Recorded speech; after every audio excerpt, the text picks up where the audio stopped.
ఆరోగ్యాభిలాషులందరికీ నా హృదయపూర్వక నమస్కారములు. ప్రపంచంలో జనాలందరినీ ఎక్కువగా ఇబ్బంది పెట్టే మొట్టమొదటి సమస్య ఊబకాయం. అన్ని దేశాలకి ఈ ఊబకాయ సమస్య చాలా పెద్ద సమస్య. మరి ప్రపంచంలో అందరికంటే స్లిమ్గా సన్నగా అసలు ఒబిసిటీ సమస్య అనేది లేకుండా హెల్దీగా ఎక్కువ సంవత్సరాలు సన్నగా స్లిమ్గా ఉంటూ బాగా యాక్టివ్గా ఉండే ఫస్ట్ కంట్రీ జపాన్.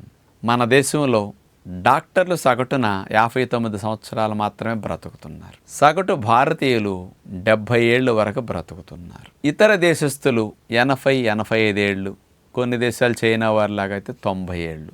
కానీ జపాన్ వారు మాత్రం 100 సంవత్సరాలు యావరేజ్ని ఎక్కువ మంది బ్రతుకుతున్నారు. కానీ ప్రపంచ దేశాలన్నిట్లో పోలిస్తే 800 కోట్ల పైబడి జనాభాతో పోలిస్తే సన్నగా స్లిమ్గా స్ట్రాంగ్గా ఉండేవాళ్ళు ఫస్ట్ వ్యక్తులు జపనీయులు. అసలు ఒబిసిటీ సమస్య జపాన్లో లేకుండా అంత హెల్దీగా 100 ఏళ్ళు బ్రతకటానికి వాళ్ళ ఆరోగ్య రహస్యాలు ఏమిటని తీసుకుంటే మరి మన పేపర్స్లో కూడా వస్తుంటాయి అప్పుడప్పుడు.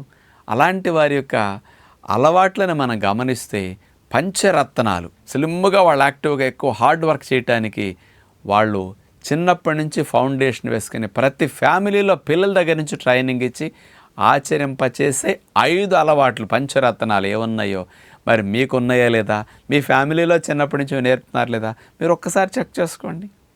ఆ పంచరత్నాలు ఏవో నేను చెప్తాను. అలాంటివి కూడా మన పేపర్లో కూడా వచ్చినవి కూడా నేను చూపిస్తున్నా. అంటే ఎన్ని రకాలుగానో వాళ్ళని ఎగ్జాంపుల్గా మనం తీసుకోవచ్చు అనమాట.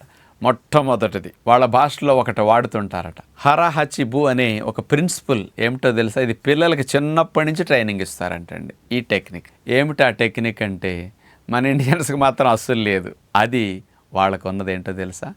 పొట్టని 80% మాత్రమే నింపి 20% కంపల్సరీ ఖాళీగా ఉంచాలి అనేది చంటి పిల్లల నుంచి ట్రైనింగ్ ఇస్తారంట. అంటే అది హ్యాబిట్ లాగా చేసినప్పుడు పిల్లలకి అది ఇంతే తినాలి అని వాళ్ళ సంతృప్తిని తెలిసే సెంటర్ కూడా 80%కి నిండిపోయిన ఫీలింగ్ని కలిగించేస్తుందండి. అదే మన పిల్లలకి ఎట్లా నేర్పుతాం? కక్కేదాకా నోట్లో కుక్కుతా అంటే పెట్టి పెట్టి పెట్టి అంటే అంత నిండా నింపటం. పేరెంట్స్ బ్యాడ్ హ్యాబిట్ నేర్పేస్తారు. దానికి తగ్గట్టు పొట్ట సాగి నిండా నిండితే తప్ప మీ సంతృప్తిని తెలిసే సెంటర్ సాటిస్ఫై కాదు. దానితో సమస్యలు ఎక్కువ వస్తాయి. 20% క్యాలరీ కౌంట్ కూడా తగ్గిపోతుంది రోజులో. టెక్నిక్ అదనమాట. స్లిమ్గా సన్నగా ఉండటానికి ఫస్ట్ టెక్నిక్ ఇది. అందుకని ఇక్కడి నుంచి మనం కూడా పిల్లల్ని ఇట్లా చిన్నప్పటి నుంచి బ్యాడ్ హ్యాబిట్తో నేర్పకండి. 80%. ఇప్పుడు 4 ఇడ్లీలు పొట్టలో పడితే 3 ఇడ్లీ తిని ఆపేసినప్పుడు 80% అనుకోండి. అది లెక్క. ఇక రెండవది చాలా చాలా మంచి అలవాటు అండి ఇది. మరి ఏ దేశంలో ఇట్లా ఉంటుందని నేను వినలా. జపనీయుల్లో ఇది బెస్ట్ ప్రిన్సిపల్ అంట. ఆహారాన్ని తినేటప్పుడు చిన్న కప్పుల్లో చిన్న ప్లేట్లో పెట్టుకు తింటారంటండి వాళ్ళు. దాన్ని పోర్కుతోనో స్పూన్తోనే తింటారు ఎక్కువగా. ఎందుకు? చేత్తో పెట్టుకున్నప్పుడు ఎక్కువ వెళ్ళిపోతుంది. పెద్ద ప్లేట్లో పెట్టుకున్నప్పుడు ఎక్కువ పెట్టుకుని ఎక్కువ తినేస్తాం. అందుకని చిన్న ప్లేట్లో చిన్న కంచంలో కప్పుల్లో పెట్టుకున్నప్పుడు కొద్దిగానే పడుతుంది. కాబట్టి ఎక్కువ తినడానికి ఛాన్స్ లేకుండా చిన్నప్పటి నుంచి ప్రతి ఫ్యామిలీలోనూ ఇలాంటి ట్రెడిషనల్గా అలవాటుగా చేయిస్తారట. చిన్న కప్పులు చిన్న ప్లేట్లు పోర్కు స్పూన్తో తినేటప్పుడు స్పీడ్గా తినలేం. అందుకని కొద్దిగా తినడానికి అవకాశం కలుగుతుంది. ఇది మంచి టెక్నిక్. ఇది కూడా మనం ఫాలో అయితే చాలా బాగుంటుంది అనమాట. ఇక మూడవ టెక్నిక్ ఏంటో తెలుసా? మైండ్ఫుల్ ఈటింగ్ అంటారు వాళ్ళు. ఆహారం తినేటప్పుడు మనసు పెట్టి ఆస్వాదిస్తూ నిదానంగా ఎక్కువసేపు తింటారంట. పోర్కు స్పూన్స్ పెట్టి తినేటప్పుడు అండి కొద్దిగా పెట్టుకుంటాం, ఎక్కువ నములుతాం. ఎక్కువ నమిలేటప్పుడు సంతృప్తిని తెలిసే సెంటర్ బాగా సాటిస్ఫై అయ్యి, మీరు తక్కువ తిన్నా త్వరగా సాటిస్ఫై అయ్యి సంతృప్తిని కలిగించేటప్పుడు మీరు ఎక్కువ తినాల్సిన అవసరం ఉండదు. అందుకని మైండ్ఫుల్ ఈటింగ్ కూడా ఒబిసిటీ రాకుండా కంట్రోల్ చేస్తుంది. టీవీ చూస్తూ సెల్ ఫోన్లు చూస్తూ ఇంకేవో ఆలోచన ఎక్కడో పెట్టి మీరు తిన్నారనుకోండి, మైండ్ లేకుండా తిండి తింటే ఆ సెటైటీ సెంటర్ సాటిస్ఫై కాదు. అందుకని తినేస్తూ ఉంటారు తెలియకుండా.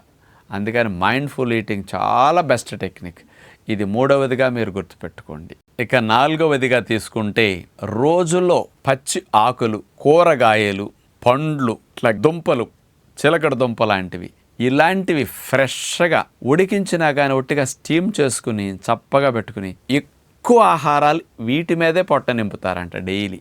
వాళ్ళ ఆహారాల్లో 50% 60% వీటికి ఎక్కువ ఇంపార్టెన్స్ ఇస్తారు. అందుకని గ్రీన్స్ అంటే ఏ దేశస్తులైతే ఇవి ఎక్కువ తింటున్నారో వాళ్ళు ఎక్కువ కాలం బ్రతుకుతున్నారు. యాంటీ ఆక్సిడెంట్స్, హై ఫైబర్ ఉండి లో కార్బ్స్ ఉన్నప్పుడు జబ్బులు రావండి అసలు. అందుకని దాని కొరకు ఈ టెక్నిక్ అనమాట.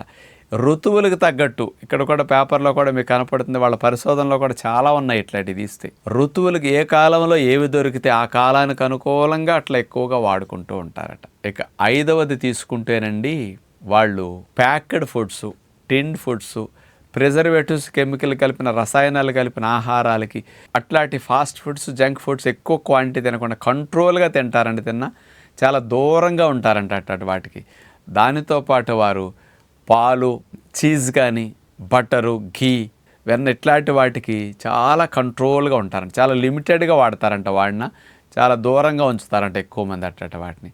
పంది మాంసం, గొడ్డు మాంసం అస్సలు రిస్ట్రిక్షన్ పెట్టుకొని చాలా దూరంగా ఉంచుతారంట వాళ్ళు. ఈ కొవ్వు శాతం ఎక్కువగా ఉండే సాసులు కానీ ఇట్లాంటి ఆహారాల జోలికి ఎక్కువ వెళ్ళరు. ఇలాంటి ఆహారాల పట్ల కంట్రోల్ లేకపోతే రిస్ట్రిక్షన్ బాగా పెట్టుకుని రోజు సాయంకాలం ఎర్లీగా డిన్నర్ తినేస్తారు. మెయిన్ ప్రిన్సిపల్ సూర్యాస్తమయ్యాక అసలు ఎర్లీగా డిన్నర్, రాత్రంతా రెస్ట్ వచ్చేస్తుంది. అందుకని ఫ్రెష్గా మార్నింగే పని స్టార్ట్ చేసుకోవటం, ఎర్లీగా పని చేసుకోవటం, ఎర్లీగా తినేయటం, ఎర్లీగా పడుకోవటం. దీనివల్ల మెటబాలిజం, జీవక్రియ అంటే మన జీవ గడియారం అనేది సవ్యంగా జరుగుతుందన్నమాట. అందుకని 100 ఏళ్ళు అంత యాక్టివ్గా ఉండటానికి ఇలాంటి ప్రిన్సిపల్స్ వాళ్ళకి కారణమవుతున్నాయి. కాబట్టి మనం బరువు పెరగకూడదన్నా, బరువు తగ్గాలనుకున్నా, ఫ్యాట్ బాగా కరగాలనుకున్నా, జబ్బులు రాకుండా ఎక్కువ కాలం యవ్వనంగా యాక్టివ్గా మీరు ఉండాలన్నా, మీ ఉద్యోగ వ్యాపారాల్లో సంపాదన విషయంలో కూడా మంచిగా మీరు ఎక్కువ సంవత్సరాల పాటు సేవలు అందించాలనుకున్న ఆరోగ్యం కావాలి. ఆరోగ్యంగా ఉండాలంటే అలవాట్లు మంచిగా ఉండాలి. ఆ అలవాట్లు మంచిగా ఏవైతే బాగుంటుందనేది ఆచరణ రూపంలో జపనీయులు చూపిస్తున్నారు కదా. ఇంత ప్రాక్టికల్ ఎగ్జాంపుల్ రూపంలో వాళ్ళు కనపడుతున్నందుకు వాళ్ళని ఎగ్జాంపుల్గా తీసుకుంటే ఎంత బాగుంటుంది. మరి ఇతర దేశస్తులే ట్రెడిషన్గా మనం ఇప్పుడు అన్నీ వాళ్ళు చేసి నేను చేస్తున్నాం కదా, మరి ఈ మంచిని తీసుకుంటే ఎంత బాగుంటుందో ఆలోచించండి. మీ పిల్లలకు కూడా ఈ పంచరత్నాలు నేర్పించండి. చిన్నప్పుడే మంచి ఫౌండేషన్ వేయండి. ఫ్యామిలీలు స్లిమ్గా సన్నగా ఉంటారని అందరికీ విజ్ఞప్తి చేస్తూ ఇప్పుడు ఇట్లాంటి 5 నేను స్ట్రిక్ట్గా ఫాలో అవుతున్నా. అందుకని 1 కేజీ 1/2 కేజీ కూడా ఎప్పుడు నేను వెయిట్ పెరగను. 30 ఏళ్ళ ఎంత ఉన్నా ఇప్పుడు అంతే ఉన్నా. ఇంకో 30 ఏళ్ళు గడిచిన బాడీ ఇట్లాగే ఉంటుంది. 100 ఏళ్ళు వచ్చినా మేము ఇట్లా రోజు 15 గంటలు పని చేయగలుగుతాం. అంత ఆరోగ్యం ఉంది అనేది లోపల నుంచి మనకు ఫీలింగ్ కలుగుతున్నది అనమాట. అంటే మంచి అలవాట్లు అంత రక్షిస్తే, అంత సపోర్ట్ చేస్తే మారదాం, అలవాట్లను మార్చుకుందాం, పంచరత్నాలని పిల్లలకి అందిద్దామని విజ్ఞప్తి చేస్తూ నమస్కారం.